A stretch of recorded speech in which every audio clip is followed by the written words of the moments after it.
Is there any, a warning sign? How do I know that I need to go test myself? Warning signs are mainly developed after the complications are full blown. For Which is example, already too late. Already too late. So screening is the only way a person can detect his own status, or a doctor can detect that a person is having diabetes or is not.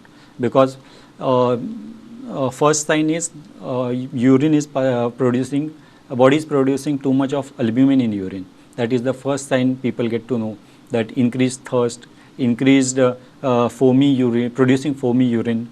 This is the initial step. But this step comes around 10 to 15 years later the disease, later the flow of disease. So screening is most important part, I feel. Loss of muscle mass, increased hunger, these are also the signs of diabetes.